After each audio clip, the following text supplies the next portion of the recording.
You're watching The Hunt, and I'm Trish, and I, again, am so excited to spend this time with you with our next guest, the amazing Shelley Zimmerman, the former Chief of Police for San Diego. Welcome to the show. Thanks for having me. I appreciate that. Oh my gosh, that. a pleasure. Thanks so much.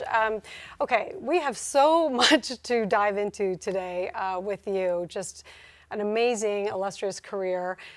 First off, though, how does a kid from somewhere in Ohio, right?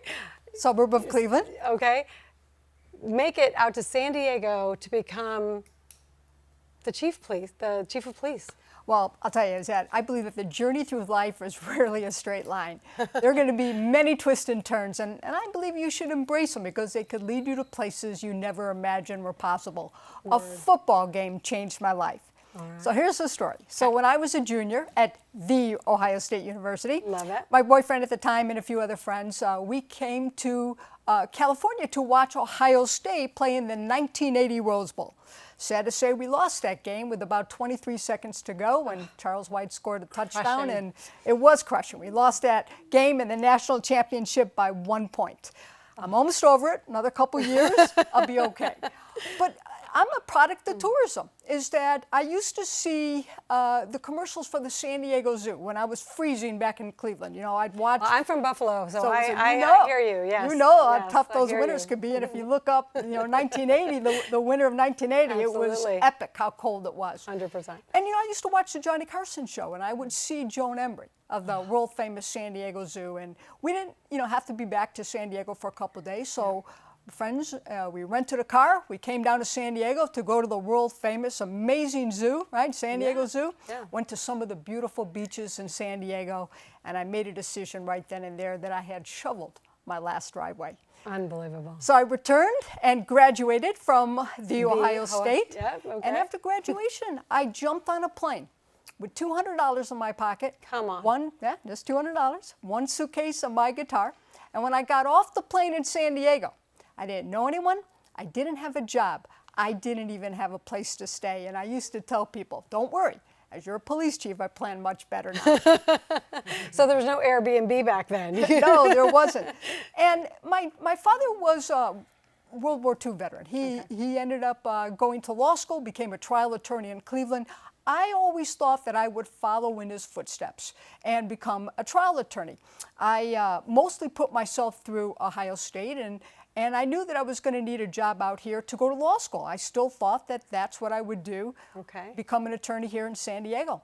But I saw that the San Diego Police Department was hiring, and I thought, what better way to help pay for law school than become a police officer? So. And you never thought about it prior to that? Well, not really. I mean, I was interested in it. I majored in criminal justice, but it was more that I was going to become an attorney. That was really what my interest was going to be. Yeah. And I joined the department in 1982, and from day one, I fell in love with being a police officer. 35 years later, I retired as the chief of police, never went to law school. Unbelievable.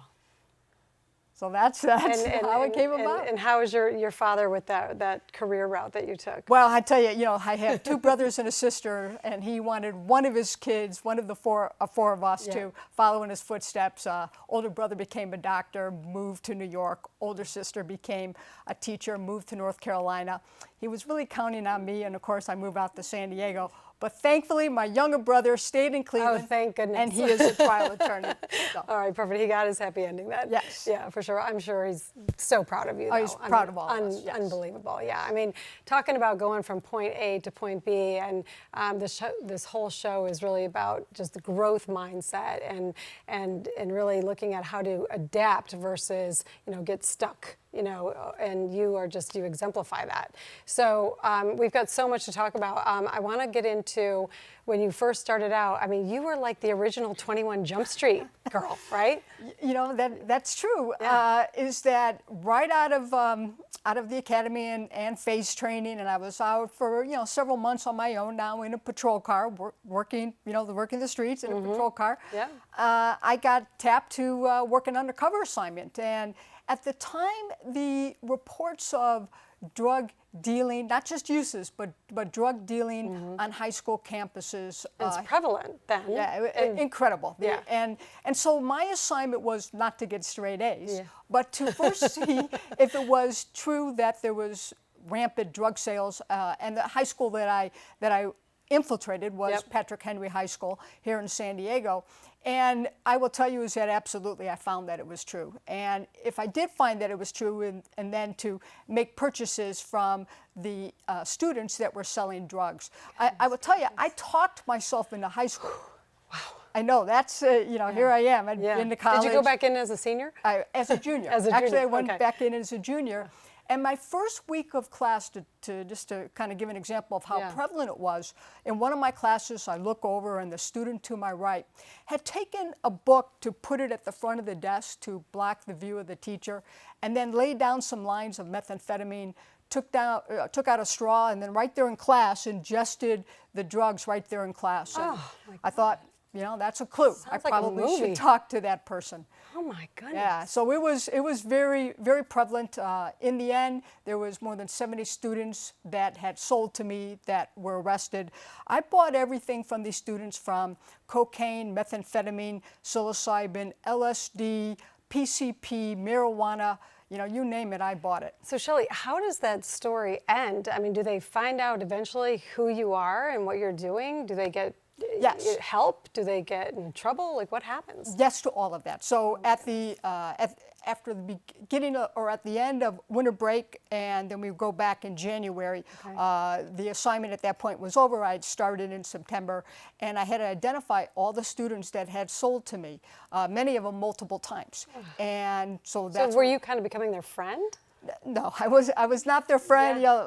It was, just. Again, had to go to school, had to, bought the drugs there, had to do the homework, but, did have to identify the students. And I will tell you, though, is that several of them later on had told me that, that arrest was something that changed their life for the better, because they were going down the wrong path. They weren't caring about getting good grades. They weren't caring about graduating, going on to college, or even just getting a job. What they were caring about was, what could we steal to get more money to buy more drugs so we can continue to get high? And so that was a real wake-up call for them.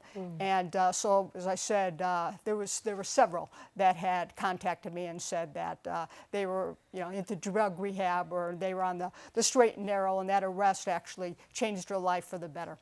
And I know you as a human being, I'm sure that touches you deeply. Oh, of course. Right? Like, just what you've been able to. Of course, the whole point, and here they're still very young. They have their whole lives ahead of them. And, to make that intervention to help them, of course. Incredible. So what happened after 21 Jump Street? Like, what's next in your career? Went back to patrol. Right back to patrol. Amazing. To patrol. Many years later, I've probably been on the department for about 14 years before I even thought about promoting to sergeant. Wow. Okay, so you were just on the beat, basically.